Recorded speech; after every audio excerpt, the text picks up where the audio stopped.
The Coral Sea stretches east of the Queensland coast, beyond the line where the mainland fades into haze. The water here is deep and open. Tides move without interruption.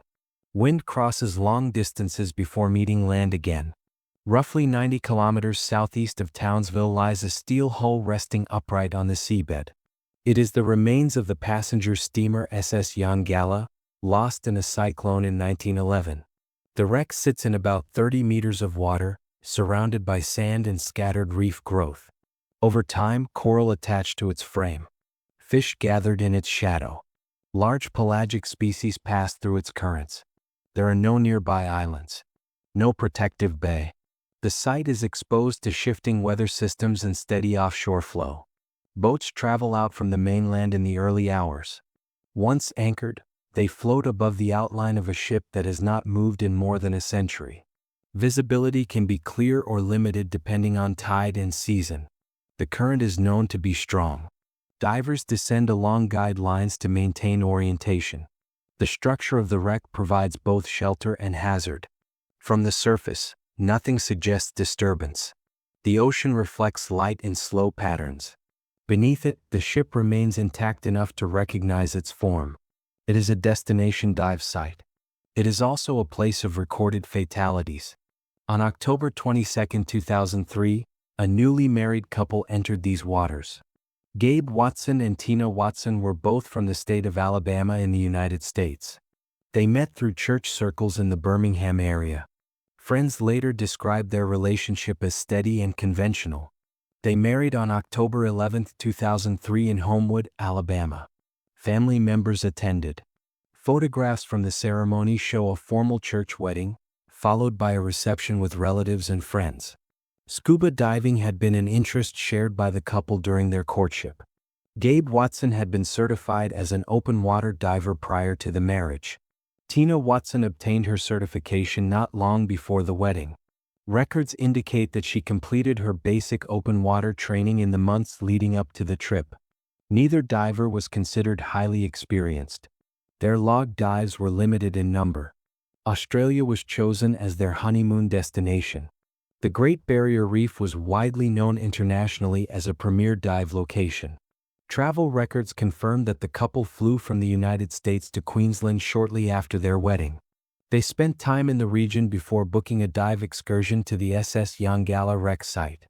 The Jan Gala was regarded as one of the most significant shipwreck dives in Australian waters. The wreck was intact and structurally recognizable. Marine life was abundant.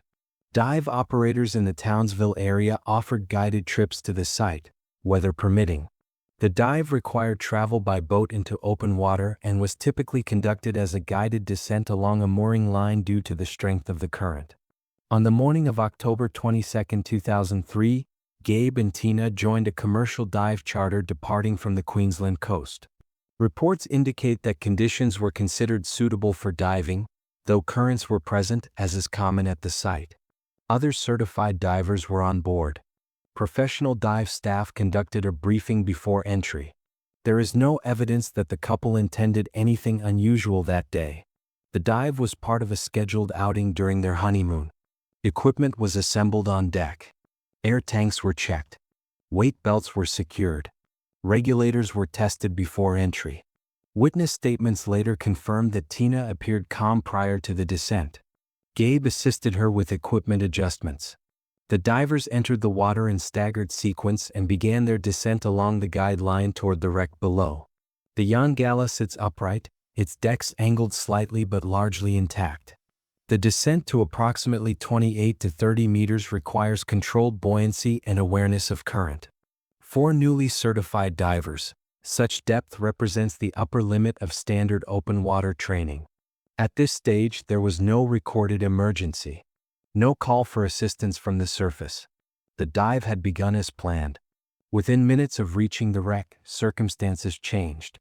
Divers entered the water in small groups and descended along the mooring line toward the Jan Gala.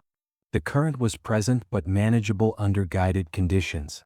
Visibility allowed divers to see the outline of the wreck as they approached the seabed. Gabe and Tina descended together. They reached the deck level of the wreck at approximately 28 to 30 meters.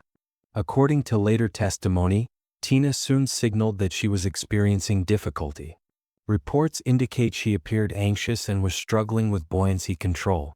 She was described as overweight, which can make upward movement more difficult without deliberate adjustment. Gabe later stated that Tina indicated distress and that he attempted to assist her. Witness divers nearby observed the couple in close proximity to the wreck structure. At some point, Tina made contact with part of the ship's hull.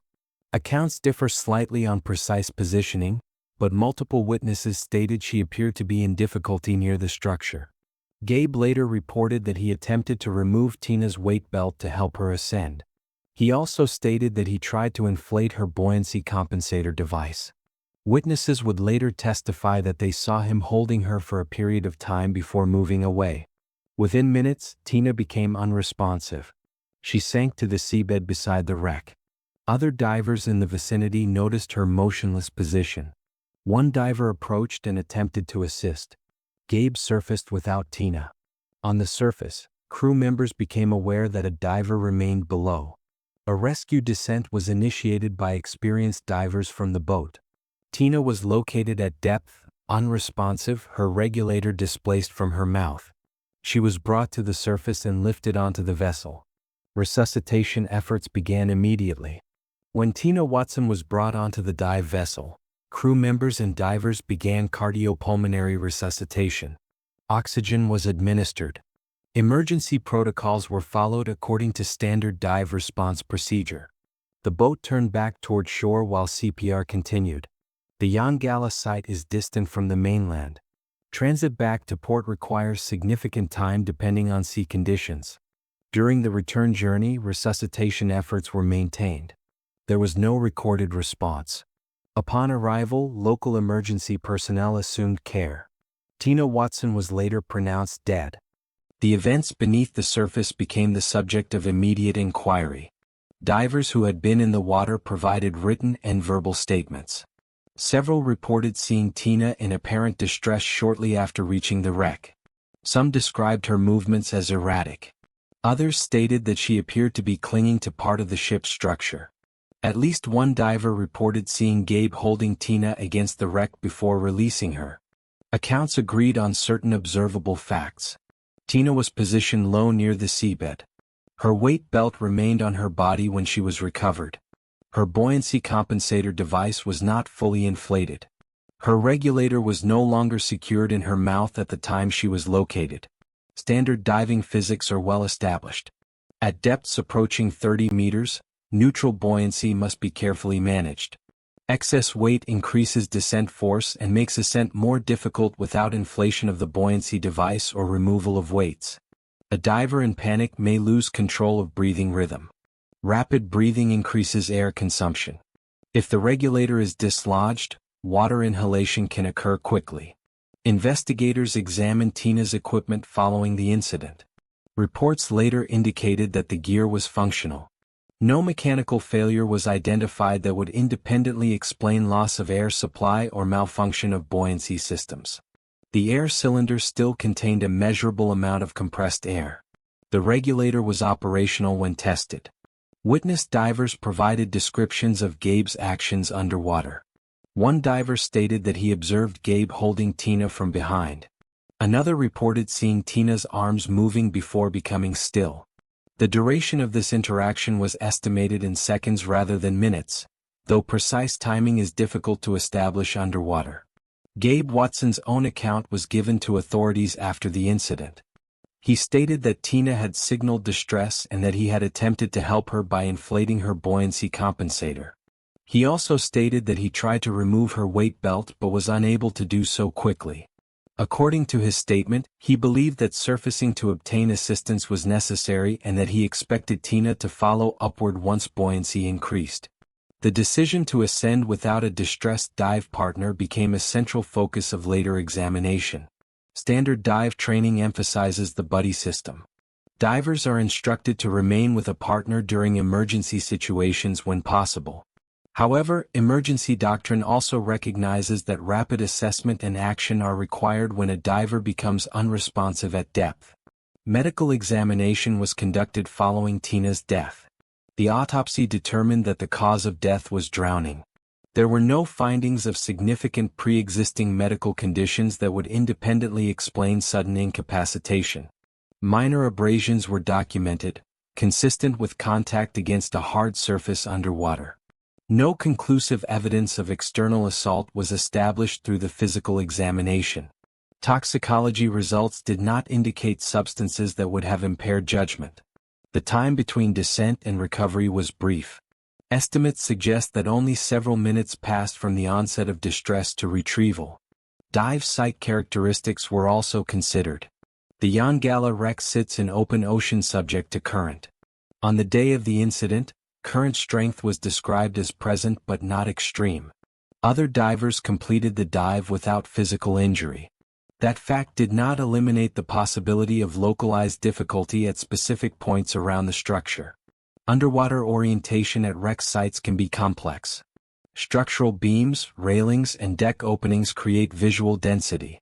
A diver experiencing anxiety may fixate on immediate obstacles rather than focusing on controlled ascent procedures. If buoyancy is negative, effort increases with each movement. Panic can escalate quickly at depth due to pressure and limited air supply awareness. Rescue divers who descended to retrieve Tina reported that she was lying on the seabed adjacent to the wreck. Her body position suggested she had not drifted significantly with current after losing consciousness. That detail contributed to questions about whether buoyancy adjustments had been made prior to Gabe's ascent. Emergency response records document that CPR was initiated quickly once Tina was brought on board. Oxygen delivery was continuous during transport. Despite these efforts, no spontaneous breathing resumed. As news of the incident reached local authorities, standard investigative procedure was activated. Statements were taken separately from witnesses. Equipment was secured. The dive operator's safety protocols were reviewed. The timeline from entry to death was reconstructed through diver logs and recollections. At this stage, the focus remained procedural rather than accusatory. Diving fatalities, though rare, are documented worldwide. Most are attributed to panic, rapid ascent injuries, equipment misuse, or pre-existing health conditions. Determining cause requires careful analysis of physical evidence and consistent witness testimony. The reconstruction suggested that Tina encountered difficulty soon after reaching the wreck. She remained at depth. Her weight belt was not removed. Her buoyancy device was not fully inflated. She inhaled water. The exact sequence of seconds that led to loss of consciousness cannot be known with precision. What remained clear was the brevity of the event. The entire underwater episode lasted only a short period before surfacing attempts began. From the deck of the boat, the ocean appeared unchanged. The wreck remained below as it had for nearly a century. For Gabe Watson, the immediate aftermath involved providing statements to dive staff and later to police. He did not require medical treatment. He was physically unharmed. Other divers returned to shore under formal debrief. In the hours following the incident, Tina's body was transferred to authorities in Queensland. Formal identification procedures were completed. Notifications were made to family members in the United States. The physical evidence documented conditions consistent with drowning at depth. No mechanical defect was established. The circumstances depended largely on human action within a narrow window of time. The wreck remained open to divers after official review. No environmental closure was issued specific to that day's conditions. The site continued to be regarded as challenging but navigable under guided supervision. In official records, the timeline is concise. Descent, distress, separation, retrieval, attempted resuscitation, pronouncement of death. Beyond that sequence, interpretation would become the subject of extended legal examination. In the days following Tina Watson's death, the matter moved from marine incident review to criminal investigation. The Queensland Police Service conducted formal interviews with divers, crew members, and Gabe Watson. Written statements were compared for consistency. Equipment findings and autopsy results were incorporated into the file. Initial public reporting treated the case as a tragic diving accident. However, certain witness observations drew scrutiny. Several divers had stated that Gabe appeared to hold Tina near the wreck before she sank. Questions were raised about whether he had made sufficient effort to remove her weight belt or inflate her buoyancy compensator fully. The decision to surface alone remained central to inquiry. In 2004, Queensland authorities charged Gabe Watson with murder. The charge reflected suspicion that his actions underwater may have contributed directly to Tina's death. Watson returned to Australia to face proceedings. The legal process extended over several years. In June 2009, he pleaded guilty to manslaughter in the Supreme Court of Queensland. The plea agreement reflected acknowledgement that he had failed in his duty of care as a dive buddy. The court did not make a finding of intentional killing. Instead, the conviction centered on criminal negligence in failing to provide adequate assistance at depth. Justice John Burns sentenced Watson to a term of imprisonment of 4.5 years. The sentence was largely suspended due to time already served and other considerations. He was released shortly thereafter and returned to the United States. Public response in both Australia and the United States was divided. Some believed the conviction reflected accountability for negligence. Others questioned whether the available evidence met the threshold for criminal liability. Tina Watson's family expressed dissatisfaction with aspects of the outcome and sought further legal review. In 2010, Alabama authorities charged Gabe Watson with capital murder, alleging that he intentionally caused Tina's death to collect life insurance benefits. The case proceeded to trial in Jefferson County, Alabama, in 2012. During the U.S. proceedings, prosecutors presented portions of the Australian investigative record and witness accounts. The defense argued that the evidence did not establish intent or premeditation. At the conclusion of the prosecution's case, the presiding judge ruled that the evidence was insufficient to submit the charge to the jury. The case was dismissed. Watson was acquitted under U.S. law. The legal outcomes left a complex record. In Australia, a conviction for manslaughter based on negligence. In the United States, dismissal of charges alleging intentional murder. Official cause of death remained drowning. The mechanism of how events unfolded underwater was reconstructed from testimony and physical findings, but no direct recording existed. There was no video documentation of the incident. All conclusions relied on human observation and forensic review. The Yongala continued to operate as a dive site. The case entered public record as both a diving fatality and an international legal dispute. The loss of Tina Watson was documented in court transcripts and investigative files. The questions surrounding responsibility did not produce unanimous agreement. After the conclusion of legal proceedings in both countries, the formal record of Tina Watson's death was settled in administrative terms. In Queensland, the conviction for manslaughter remained part of Gabe Watson's criminal history. In Alabama, the dismissal of capital murder charges closed the final active prosecution. Tina's body had been returned to the United States shortly after the autopsy in Australia. Funeral services were held in Alabama. Obituaries described her as 26 years old, newly married, and active in her church community. Official documentation listed drowning as the cause of death, with the incident location recorded as the SS Yongala dive site off the Queensland coast. Insurance matters were addressed separately through civil channels. Public reporting noted disputes between parties, though specific settlement details were not fully disclosed in court findings. No further criminal charges were pursued after the 2012 dismissal in Alabama. The dive operator involved in the excursion continued to conduct trips to the Yongala under existing regulatory oversight. The site itself remained accessible to certified divers under guided supervision. No structural changes were made to the wreck as a result of the incident. In maritime records, the Yongala carries two histories. One dates to 1911, when the original ship was lost in a cyclone with all lives aboard. The second includes modern diving fatalities, among them Tina Watson's death in 2003. The legal process ended in documentation rather than resolution of interpretation. Open water presents itself as controlled when equipment functions and procedures are followed. Certification cards, dive briefings, and guided lines suggest order. Beneath that structure, the environment remains indifferent. The SS Yongala rests where it fell in 1911.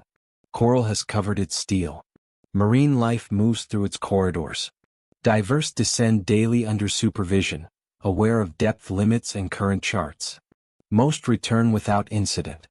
On October 22, 2003, a honeymoon itinerary intersected with that same water. The sequence was brief. Descent, distress, drowning, recovery. Years of legal review followed, but the physical event lasted minutes. Historical records preserve the details.